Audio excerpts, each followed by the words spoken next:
Hello, everyone.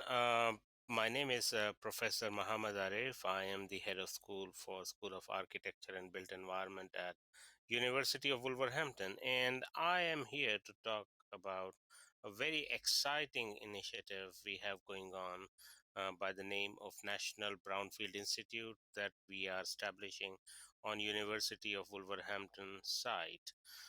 The National Brownfield Institute is a result of years and years of work that we have put it in brownfield research. So over next 15 minutes, I will be describing what this National Brownfield Institute is, what it will do, and how far have we come so far.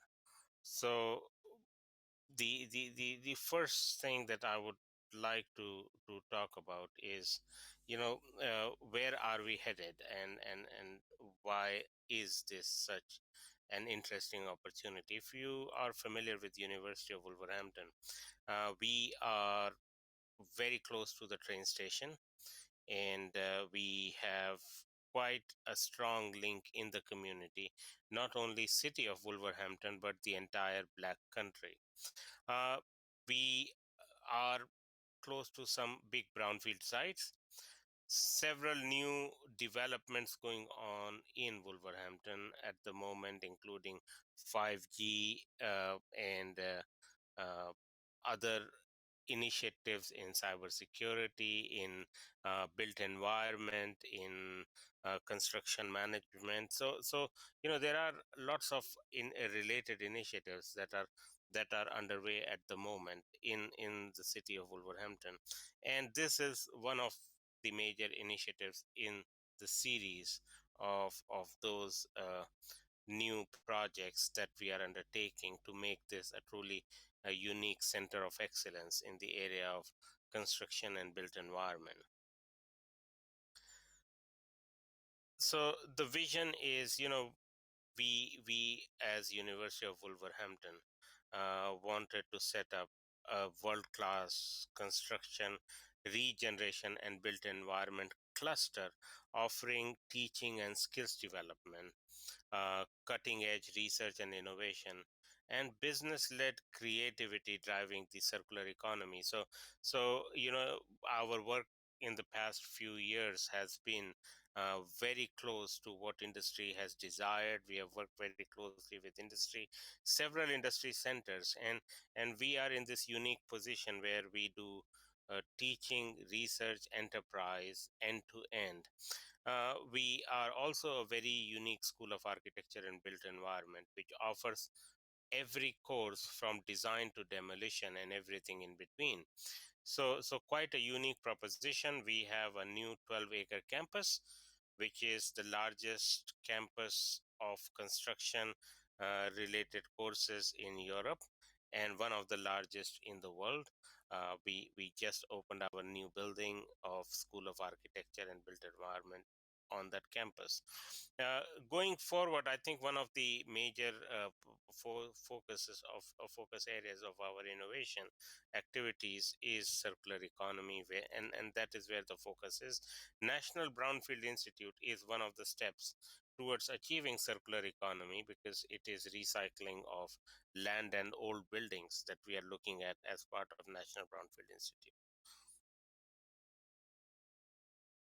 So within School of Architecture and Built Environment and this excellence in construction cluster that we are going to have six major entities. So we already have the National Brownfield Institute that is being funded, and the process of constructing the building has started with design being undertaken as we speak. There is School of Architecture and Built Environment, which has moved to the new campus starting in August 2020. So we are doing lecturing and research in built environment on the new campus. We are also anticipating few more centers in the near future. There is National Center for Circular Economy. We are also looking at National Center for Sustainable Development and Climate Change, National Center for Asset Management is going to come into picture shortly, as there are some initiatives that are already underway. And we also want to have a national construction incubator, which is going to focus on cutting edge entrepreneurship in the area of construction and built environment. Quite a unique proposition in the country. So our Springfield campus, which is up and running, it has Thomas Telford UTC, which is a unique proposition, educating students from 11 years of age all the way till A levels. We have Elite Center for Manufacturing Skills, and then we have School of Architecture and Built Environment, which is coming up with future initiatives that are being planned for the remainder of the site. Basically, this is a very unique proposition because a student can come on campus at 11 years of age and be educated all the way till PhD on a single campus in the area of construction and built environment. So, quite a unique offering that we have on Springfield campus at the moment. Uh, when we were trying to design the remit for National Brownfield Institute, this was the vision we articulated. We wanted to create a world-class brownfield regeneration industry cluster through multi-sector partnerships based at the University of Wolverhampton Springfield site. So it is unique proposition in a sense because it brings together multiple disciplines. So there would be colleagues from built environment, architecture, civil engineering, chemistry, business, economics. National Brownfield Institute will not only just look at the technical aspects of brownfield regeneration, it is also going to look at other social and economic aspects of brownfield.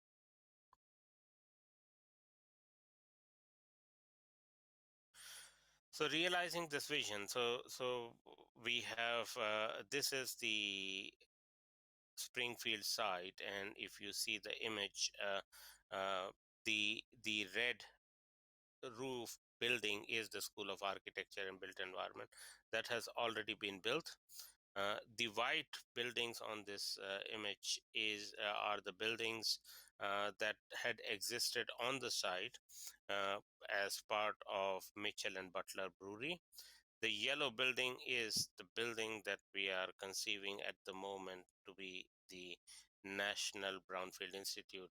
And the blue buildings on this diagram are the future developments that have been planned for this site. So it is going to have quite a big transformative impact on students. We are looking at new courses and modules in brownfield development and remediation that we will be offering as part of our courses. Uh, we will make sure that our graduates are uniquely qualified for brownfield related activities. Uh, we are also going to provide industry with access to our facilities for research training and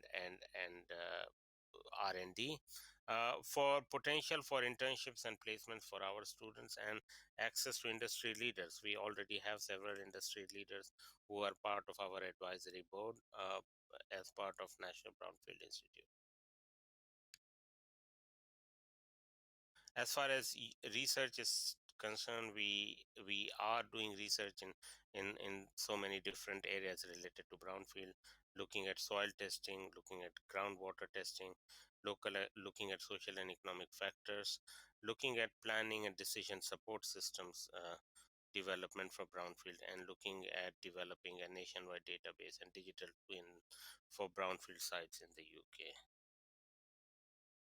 Uh,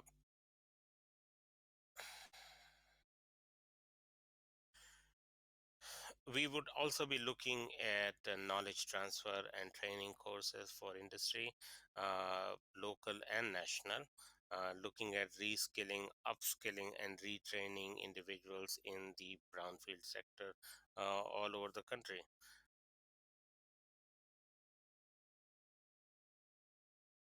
Ideally, what we want is we want this National Brownfield Institute to be a catalyst and catalysts to attract industry and companies who are doing work in in brownfield related area. Establishing West Midland as like a Silicon Valley equivalent in brownfield development. We also want to have an impact on local economy. So we will be looking at what else we can do to promote local economy around brownfield. Black country has one of the highest number of brownfield sites in the country, and that is why this region is uniquely placed. Within National Brownfield Institute, we will have three major functions, and those are here in the functions box that you see. There is going to be a policy institute at the top. There is going to be research and development activity on new activities, new experiments, new types of knowledge generation in brownfield development, and there would be commercial testing laboratories in brownfield. So we will be looking at how we can exploit all of that under the umbrella of National Brownfield Institute. So this is the preliminary design for National Brownfield Institute. This will be a two-story building. The ground floor is what we are referring to as the chemical NBI, and it will have several chemical testing laboratories on that floor, looking at asbestos, looking at all kinds of X-ray testing. So quite a unique offering in the region. Also, on the first floor, we will have what we call the digital NBI, which is going to have state of the art visualization types of facilities, where we are going to look at virtual walkthroughs of entire brownfield sites. We already have a database of brownfield sites in Black Country, where you are able to access databases from different agencies of different brownfield sites in Black Country. We are in the process of populating that database further, and that work is ongoing.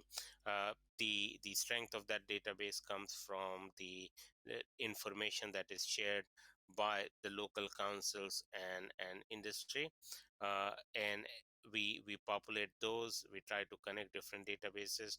The intent is that eventually we want to end up as a one-stop shop for anything brownfield in the country, and with that intent we are moving forward.